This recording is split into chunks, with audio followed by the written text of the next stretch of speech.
The scream started at 2:13 a.m. Deep inside cell block H, a man named Ryan Keller slammed his fists against the steel door until his knuckles split open. The lights never turned off in this place, and the white walls around him felt like they were breathing, closing in, minute by minute. He shouted for help, but no one came.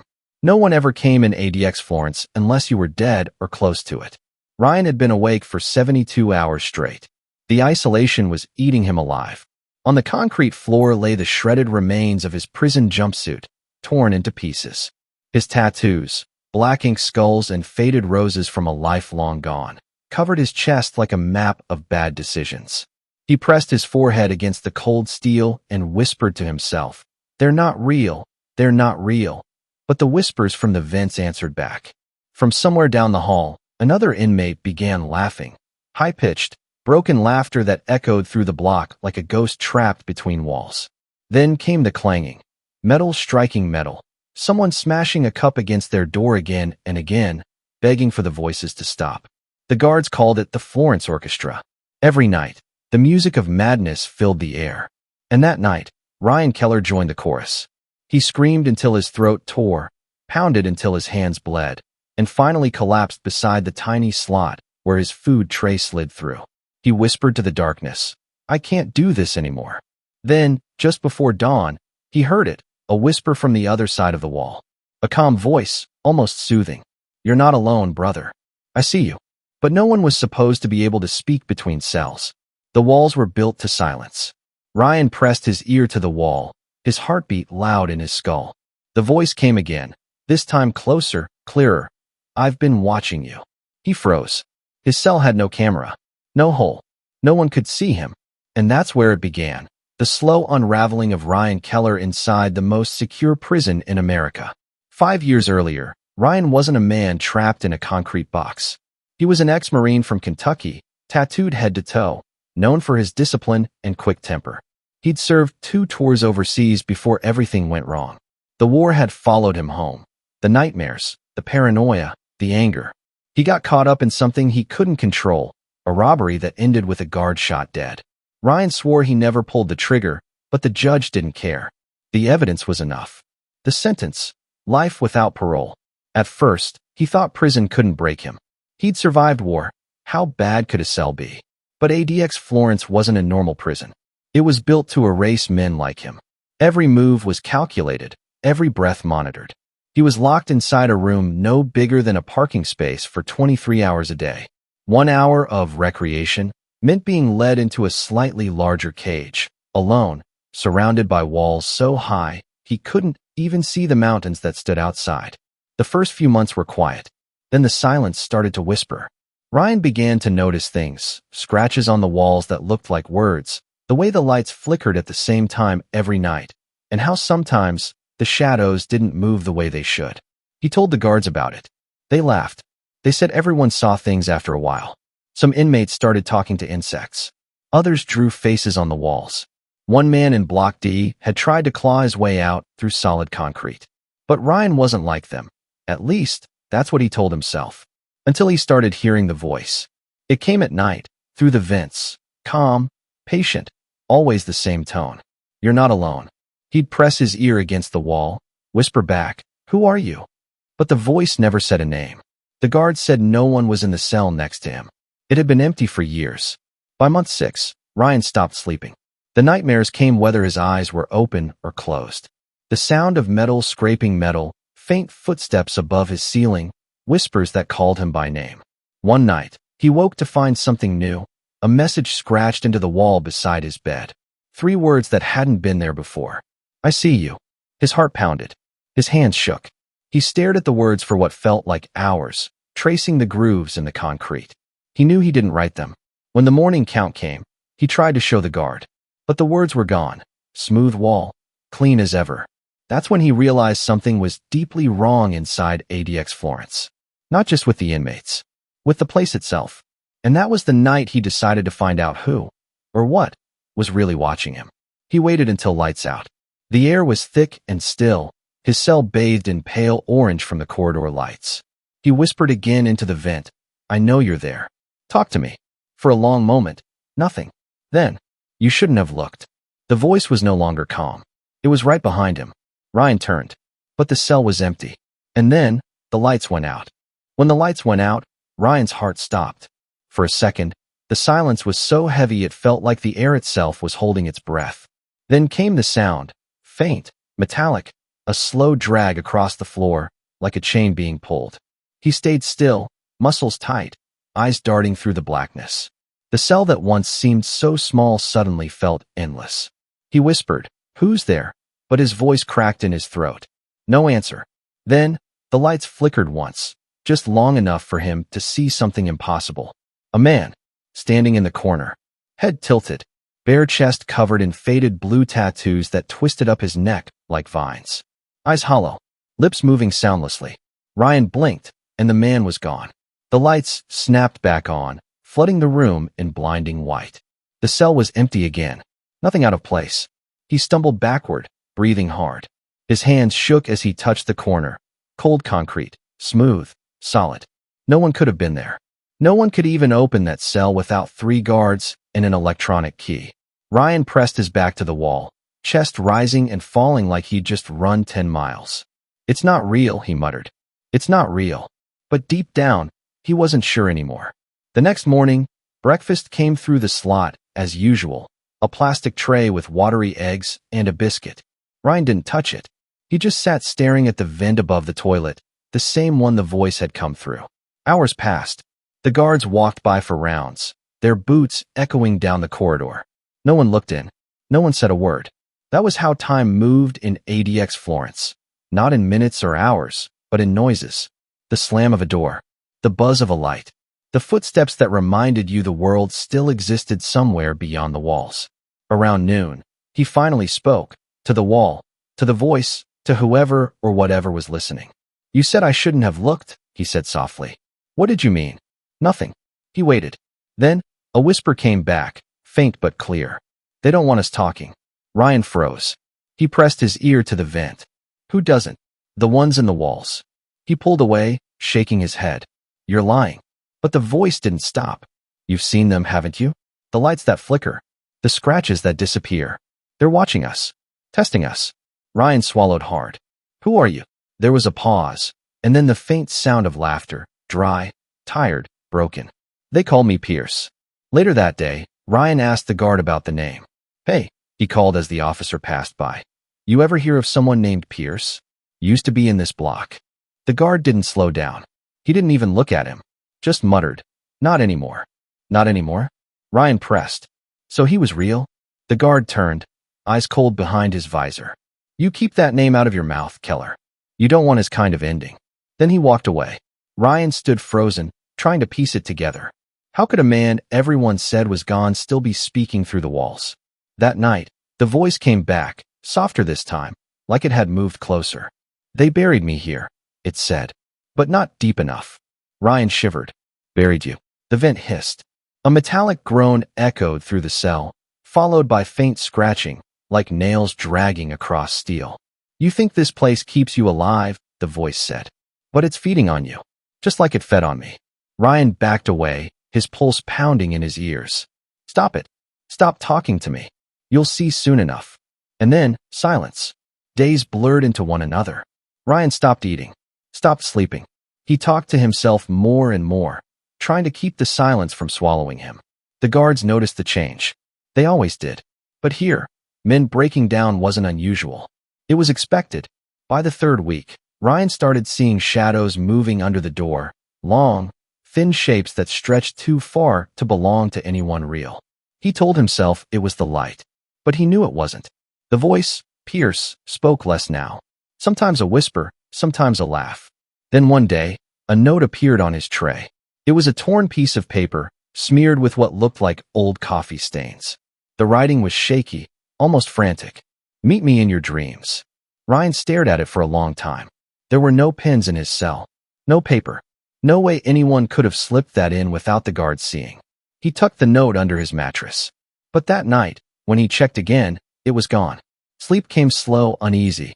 He dreamed of the man again, the tattooed figure in the corner. But this time, the man spoke. "They never let you leave, brother." Ryan tried to run, but his feet wouldn't move. His hands were chained to the floor. The walls began to close in, the ceiling dripping with black liquid. The man leaned closer, eyes hollow. "You're one of us now." Ryan jolted awake, drenched in sweat, his heart slamming in his chest. The lights were off again. Total darkness. And then, the whisper returned. "You saw me, didn't you?" Ryan's breath hitched. Pierce. No answer. Just the faint sound of breathing, not his own, coming from inside the cell. He turned toward the corner. There was movement.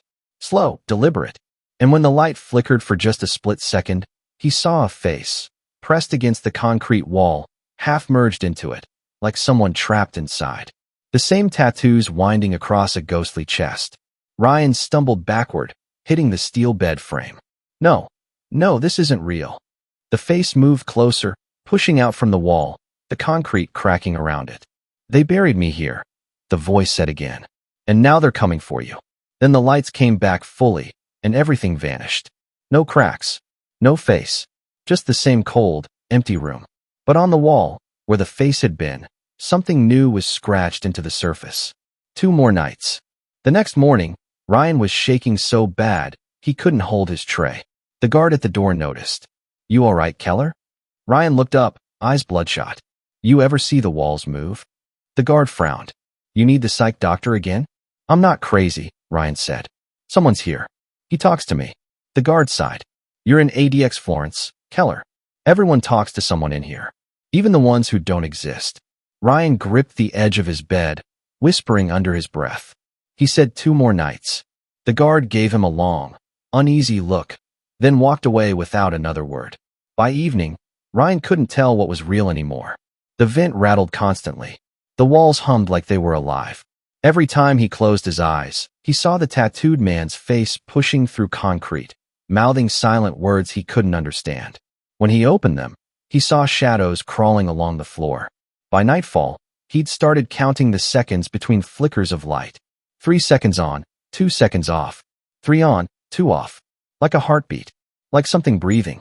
He whispered to himself, 2 more nights. The following night, Ryan woke up to the sound of his name being whispered, not through the vent this time, but right beside his ear. "Keller." He spun around, no one there. Then again, louder. "Keller." The voice came from under the bed. His hands trembled as he knelt down and looked beneath the frame. There was something carved into the concrete, a shape he hadn't noticed before. A spiral, scratched deep, and at the center of it, a word. "Here." Ryan reached out, tracing the grooves with his finger. The moment he touched the center, the lights went out again. A low hum filled the air, deep, vibrating through the floor.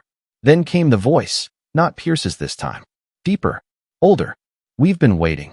Ryan stumbled back, hitting the wall. "Who are you?" The room shook. The air grew colder, his breath visible in the dim orange glow that flickered once, twice, then died. He could hear movement in the hallway, doors rattling, men screaming, the Florence orchestra returning in full chaos. But above all of it was a sound he'd never heard before, a distant, metallic groan that seemed to come from the walls themselves. The whisper came one last time, from every direction at once. 1 night left. And then, silence. Only his heartbeat remained. Ryan Keller sat on the floor, staring at the wall where the spiral had been. But now, there was nothing there. No mark. No sound. No light. Just the endless hum of ADX Florence, waiting. The final night began with silence, the kind that didn't feel empty, but heavy, alive. Ryan Keller lay on his bunk, eyes open, staring at the ceiling. The fluorescent light buzzed overhead, flickering in an uneven rhythm like a dying heartbeat. Every time it dimmed, the shadows on the wall twisted, bending into strange shapes, like faces trying to push through from the other side. He hadn't slept in almost 2 days. His mind was slipping between dream and reality, but something inside him knew this night was different. The voice, Pierce's voice, hadn't spoken all day. And yet, Ryan could feel him. Watching. Waiting. The air was colder than usual. His breath came out in faint white clouds. Somewhere down the corridor, a metal tray hit the floor, echoing like a gunshot. Someone screamed. Then another voice joined in. Soon, the whole block was alive, the Florence orchestra starting earlier than ever. But this time, it sounded different. Not desperate. Not insane. It sounded afraid. Ryan sat up, hands gripping the edge of his bed. He whispered to himself, "One night left." The words felt heavy, like they didn't belong to him. He stood and paced the room, tracing his fingertips over the concrete walls. Every inch of this place was familiar to him now. Every crack, every groove, every scratch. But tonight, they felt wrong. Warmer. Almost like the walls were breathing. He stopped at the corner, the same one where he'd seen the tattooed man. He pressed his palm against it, closed his eyes, and said quietly, "I'm not afraid." The wall pulsed beneath his hand. He jerked back. The concrete was moving, expanding and contracting like a heartbeat. And then the whisper came, not through the vent this time, but from within the wall itself. "It's time." Ryan stumbled backward. "Pierce, you shouldn't have stayed." The wall cracked, a thin line splitting down the center, running from ceiling to floor. Dust fell in a slow stream. The hum of the lights grew louder, a low vibration that made his teeth ache. "Pierce, what's happening?" No response. Just the slow widening of that crack, inch by inch. He backed up to the door and started pounding on it. "Guard! Somebody!" No one came. His voice was drowned out by the growing noise, a deep, echoing rumble like something shifting inside the foundation of the building. The floor trembled. The light above him flickered, went black, then flickered again, flashing in bursts of white and orange. For a split second, Ryan saw a shape inside the crack, a pale hand pressing outward from within the wall, fingers spread wide. The skin was gray, veins bulging, covered in the same vine-like tattoos he'd seen before. He stumbled back, slamming into his bunk. No, this isn't real." The hand pushed further out, followed by a shoulder, then half a face, the same hollow eyes, the same scars carved into the skin. It was him, Pierce. Only this time, he wasn't whispering. He was screaming, "They won't let me out." The sound was deafening, distorted, like 100 voices trapped inside one. The walls vibrated, dust raining down from the ceiling. Ryan fell to his knees, covering his ears, but the sound wasn't just in the air, it was inside his head. "You saw them, Keller. Now they see you." The lights went out completely. Total darkness. He didn't know how long he stayed like that. Seconds, minutes, maybe hours. When the emergency lights finally came on, the cell looked different. The walls were covered in markings, circles, spirals, faces, all etched into the concrete, some so deep they looked carved with bare hands. He crawled forward, touching one of the spirals. It was wet, not with water, blood. He stumbled backward, breathing hard. "This isn't happening. This isn't happening." From the vent came a faint voice. "It's not over yet." Ryan looked up, shaking. "Pierce, what do you want from me?" "I tried to warn you." "Warn me about what?" "They live beneath the concrete." Ryan's head pounded. "Who does?" No answer. Just the sound of something shifting behind the wall. Slow, crawling movement, like dozens of hands dragging themselves through tunnels. He pressed his ear to the vent. The air coming through was colder than ice. Then, a new sound. A heartbeat. Deep, rhythmic, coming from somewhere under the floor. He stepped back, staring at the ground. The heartbeat grew louder, faster. Thump, thump, thump, thump. The entire cell began to shake again. Cracks spread across the floor like lightning. Ryan shouted, "Make it stop." But the walls only echoed his voice back at him. "Stop, stop, stop." Then, silence. And in that silence, he heard breathing, not his own, coming from right behind him. He turned slowly. Pierce was standing in the middle of the cell, chest heaving, eyes wide. The tattoos on his body were glowing faintly, like ink made of fire. Ryan stumbled back. "You're dead." Pierce smiled, a slow, broken grin. "So are you." Then he stepped forward, and the room went black again. When Ryan woke, the lights were dim but steady. His head throbbed. He was lying on the floor, hands stained with dirt and blood. He sat up slowly. The cell was quiet. The walls were clean again. No cracks, no spirals, no marks. Had he imagined all of it? He crawled to the door and pressed his face to the small window slit. The hallway was empty, but something was off. Every door in the corridor was open. Every single one. Ryan's pulse spiked. That wasn't possible. Cells at ADX Florence didn't open without authorization. He shouted down the hall. "Hello? Anybody there?" No answer. He took a step back, staring at the open door in front of him. He didn't want to move, but staying felt worse. He pushed the door open and stepped into the corridor. The lights flickered overhead, casting long shadows across the concrete floor. The air smelled faintly of metal and smoke. He passed cell after cell, all empty, beds torn apart, walls scratched with symbols. And then, halfway down the block, he saw something that froze him in place. A body, a guard, lying face down, his uniform shredded, his skin pale. The same spiral pattern carved into his neck. Ryan gagged and stumbled back. Oh my God! He ran to the end of the corridor, shouting for anyone, but the only sound that answered was the faint hum of the lights. Then, from the far end, a shadow moved, slow, steady. He squinted, trying to see. Who's there? The shadow stopped. Then it whispered, "They're awake." Ryan turned and bolted, sprinting through the maze of corridors. Every direction looked the same. Concrete, flickering lights, silence. His bare feet slapped against the cold floor. He passed the isolation units, the showers, the empty guard station. The power flickered again. For a split second, he saw something in the reflection of a shattered security window, figures moving behind him. Crawling along the walls, their bodies twisted, faces pressed into the concrete like they were part of it. He turned, and they were gone. The hum returned, louder than ever. He reached the end of the hallway, a locked steel door. He slammed his fists against it. "Let me out, please." The door buzzed once, then clicked. It opened. He stepped inside, breathing hard. The room was pitch black except for one thing, a flickering screen on the wall. He walked closer. It was a security monitor, showing live feeds from the entire facility. Block by block, cell by cell. Every single one empty. Except his. His camera feed showed a man sitting on the floor, hands over his ears, whispering to himself. Ryan blinked. The man on the screen lifted his head, and it was him. Same tattoos. Same torn shirt. Same terrified eyes. He stumbled back, shaking his head. "No, that's not me. That's not me." The screen glitched. The image twisted, his face distorting, mouth stretching into a scream that wasn't his own. And then the figure on the screen spoke, in Pierce's voice. "I told you, Keller, they never let us leave." The screen went black. Somewhere deep in the prison, alarms started blaring. Red lights flashed across the hallway. The steel door behind him slammed shut, trapping him inside the control room. Ryan ran to the door, pounding on it.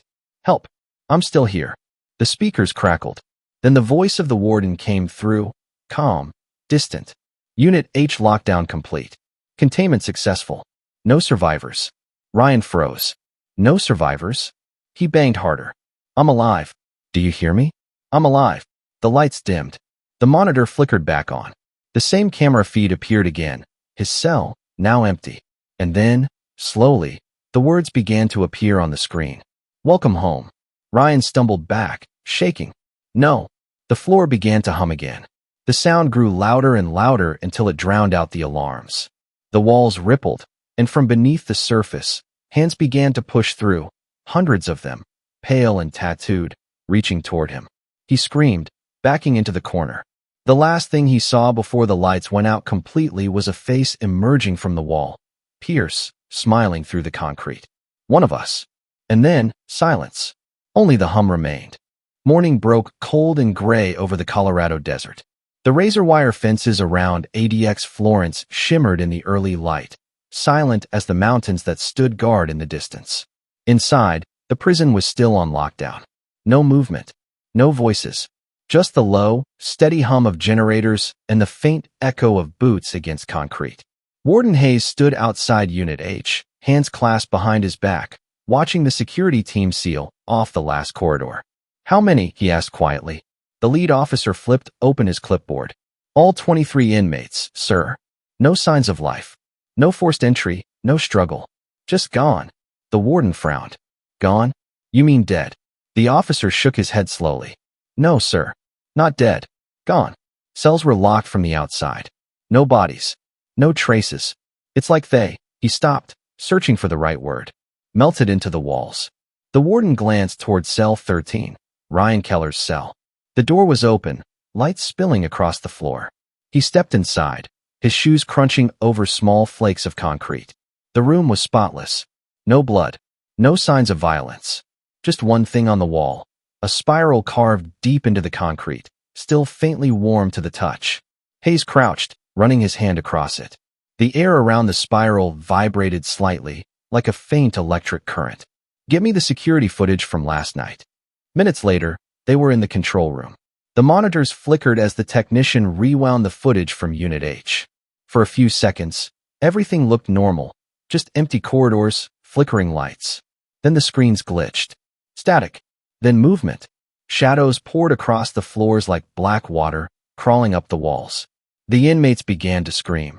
Faces pressed to the glass, pounding, clawing, until, one by one, each figure froze mid-motion. And then, just like that, they were gone. Vanished. The cameras showed nothing left behind but dark stains where the walls seemed to breathe. The technician turned pale. "Sir, this isn't a malfunction." Warden Hayes didn't respond. His eyes were locked on the final camera feed, cell 13. Ryan Keller stood in the middle of the room, staring directly into the camera. His face was calm, his eyes hollow. He raised his right hand, showing his palm. A spiral was tattooed there, one that hadn't been there before. Then he smiled, and the feed went black. 3 days later, the FBI arrived. They combed through every inch of Unit H, drilled into the walls, scanned for tunnels, heat signatures, anything. They found nothing. No DNA, no fingerprints, no evidence anyone had ever been there. Except one thing. When they dismantled the wall behind cell 13, they found another wall behind it, one that wasn't in the building's blueprints. Carved into that hidden concrete were hundreds of names, etched by hand. Some matched inmates who'd been dead for decades. Others had never served time there at all. And near the bottom, freshly scratched, was a new name. Ryan Keller. The report closed the case as unexplained structural collapse resulting in prisoner disappearance. But those who worked the night shift at ADX Florence knew better. They said that sometimes, after lights out, you could hear voices whispering through the vents. Not screaming, not crying, just whispering.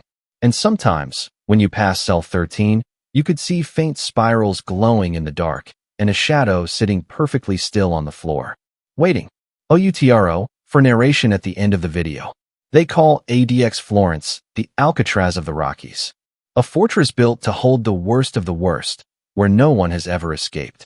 But maybe escape isn't the right word, because some say the walls remember, that the voices never truly leave, and that anyone who spends enough time inside those concrete boxes eventually becomes part of them.